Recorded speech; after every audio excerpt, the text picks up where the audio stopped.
Right. I think that for a lot of white women, that is a very legitimate um, strategy towards promotion, is to be that person who says, I'll step in, I'll do the extra work, I'll, try and make it happen, I'll keep things moving. And frequently for white women, they are rewarded with being named that, permanent position.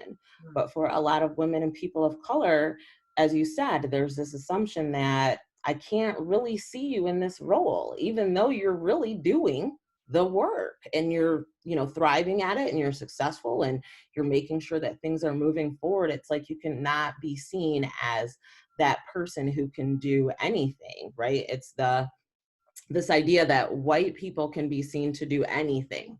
You can have no training. You can be Tom Cruise and decide that you're going to be a samurai, and people will accept that you can become a samurai with just a little bit of training and crossing some geographic boundaries. And I know this is like a silly example, but it's what it is that, white supremacy has made it such that white people can always see other white people in positions. And for many people of color, that same internalized narrative comes for you. And so sometimes it is hard for you to see yourself in those roles. And since you don't see other people in those roles, you make assumptions about like what the opportunity is or is not for you there. But just imagine if, and I was looking at this the other day, if Mr. Rogers was played by someone of color, just imagine. Right.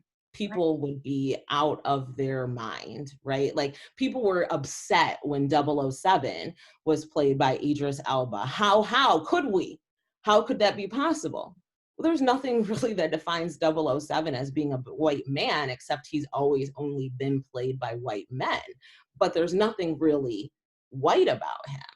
So when Idris Elba was elected to play 007, I was like, this sounds great. He's a good action star. Like, there's nothing that's really, and Black folks love 007. I grew up watching that with my parents, but it's really hard sometimes for white folks to imagine people of color in these other roles that they have not been already defined and seen in. And for hiring managers, getting past that unconscious bias, or for folks that want to be allies or sponsors, getting past that unconscious bias is really important, because frequently that's then how women of color end up moving through the ranks. Is we have some advocates that are on the inside that are speaking to those decision makers and helping them see the opportunity. It's not necessarily by taking on that additional work and assuming that will be rewarded for it, but is really sort of doing some internal agitation and finding sponsors or supporters that can speak on your behalf for you. Yeah. Yeah. Okay. So, so when a leadership or a management role does need to be filled, there's this issue of invisibility, the unconscious bias that is happening. So there's sometimes a company will try to engage in some kind of a color blind process. Um, can you describe what the value is that you can see in doing that, or what should we be aware of around those kinds of things? Okay.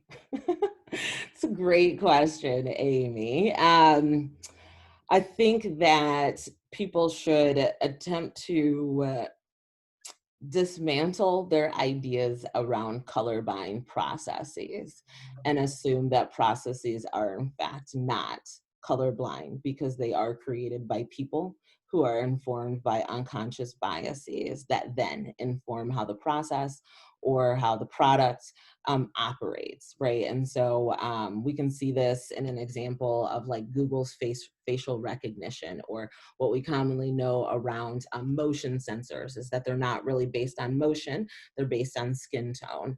Those programs are created by folks that didn't think about other skin tones besides the ones that they most saw frequently.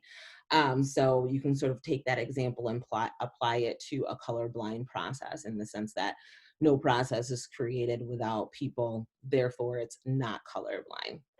And so that's one thing that I think is really important to So note.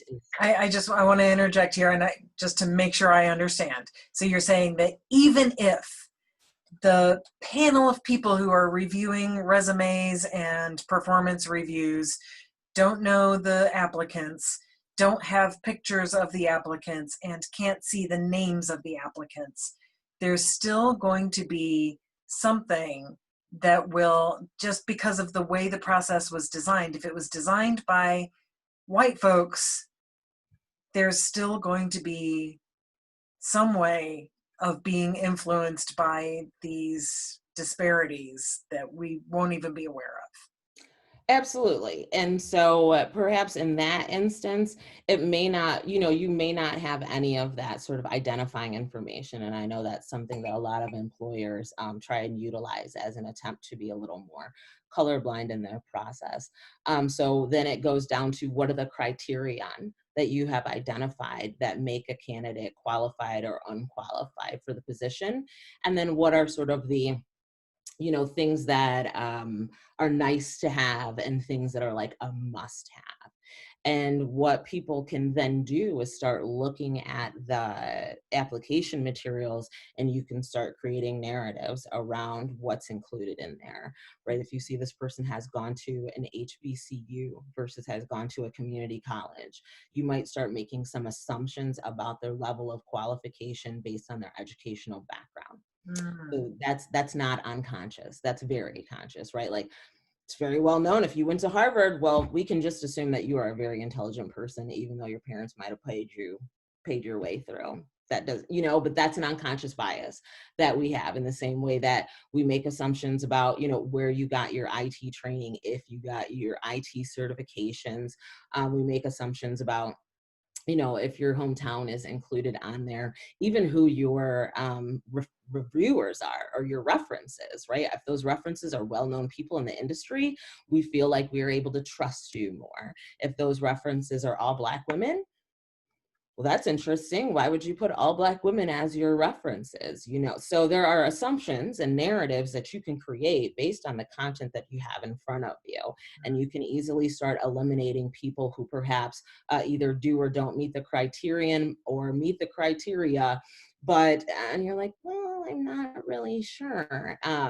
So even in that process, you can't be colorblind, because you're reviewing the information. There are individuals that are reviewing the information. They're drawing assumptions around, who this person is and what their capabilities are. Don't let somebody on that panel have gone to the same college or university as that individual. That automatically, can privilege people in certain kinds of ways. So yeah, my first argument is that there aren't any processes that are really colorblind, regardless of whether people are intimately involved or not. Wow.